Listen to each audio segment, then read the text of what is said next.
किसी गांव में एक ब्राह्मण रहता था।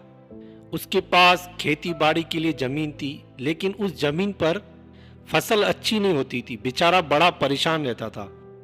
एक दिन वह गर्मी के मौसम में अपने खेत पर पेड़ की छाया में बैठा था और क्या देखता है कि एक बिल में से सांप निकला और फन उठाकर उसके सामने खड़ा हो गया। अचानक उस किसान ने देखा उसको और विचार आया मन में, इस सांप के कारण ही मेरी खेती बाड़ी बिगड़ जाती है, मुझे क्यों ना इसकी सेवा करनी चाहिए।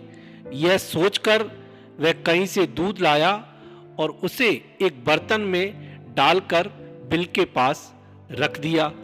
अगले दिन जब वह वहां आया तो क्या देखे, बर्तन में दूध नहीं है और उसमें सोने की एक मोहर पड़ी है। उसे बड़ा हर्ष हुआ, बड़ा खुश हुआ। उस दिन से वह रोज बर्तन में दूध लेकर जाता, बिल पर रखता और अगले दिन उसे सोने की मोहर मिलती। और इधर अब किसान की वह फसल भी धीरे धीरे लगने लगी। एक बार उसे कहीं बाहर जाना था।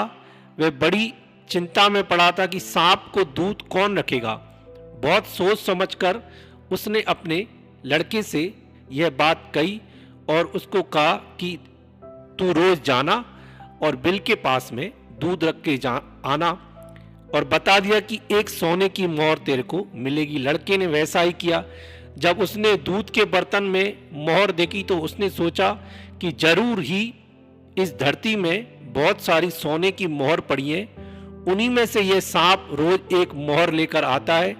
क्यों ना इस सांप को ही मार दिया जाए और पूरा जमीन हमारी हो जाएगी और हमें मजा आ जाएगा। यह सोचकर वह दूसरे दिन जब दूध लेकर गया तो वहीं ठहर गया। थोड़ी देर में सांप निकलकर आया तो उसने बड़े जोर से उसे डंडा मारा, लेकिन उसका निशाना नहीं लगा। सांप हट गया और सांप ने उछलकर उस लड़के को काट दिया। थोड़ी देर में ही वह लड़का छटपटाकर मर गया। दूर से एक आदमी यह सब सारी घटना देख रहा था। जब तक वह पहुंचे तब तक वह लड़का मर चुका था और सांप वहां से भाग गया था। जब उसका बाप लौटकर आया और उसने अपने बेटे की करनी और मृत्यु का समाचार सुना तो उसको बड़ा दुख हुआ, पर उसने कहा जो जैसा करता है उसे वैसा ही फल मिलता है। बेटा था लेकिन गलत आचरण किया तो बेटे के जाने का उसको दुख भी नहीं हुआ। आपको हमको कहीं से भी लाभ प्राप्त हो रहा है तो उसका लाभ का आनंद लीजिए।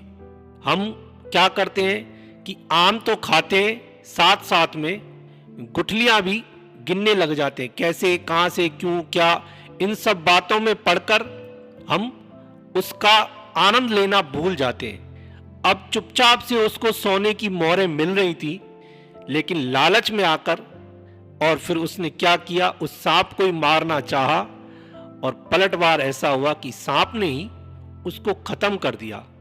हमारा भी कुछ ऐसा ही स्वभाव बन जाता है।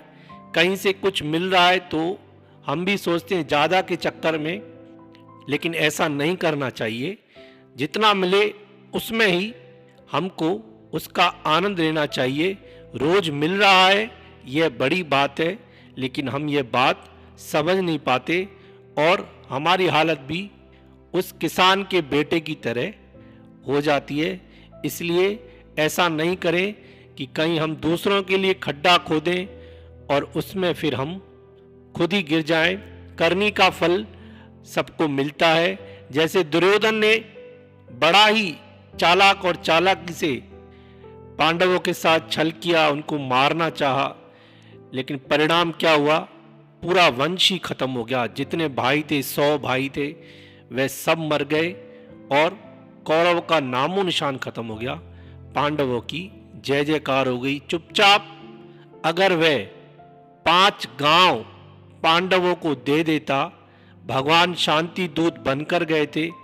भगवान ने कहा सिर्फ 5 गांव दे दीजिए और पांडवों को कुछ भी ना चाहिए, लेकिन न माना। कहा मैं मरने के लिए तैयार हूं, लेकिन सुई की नोक जितनी भी जमीन इनको नहीं दूंगा।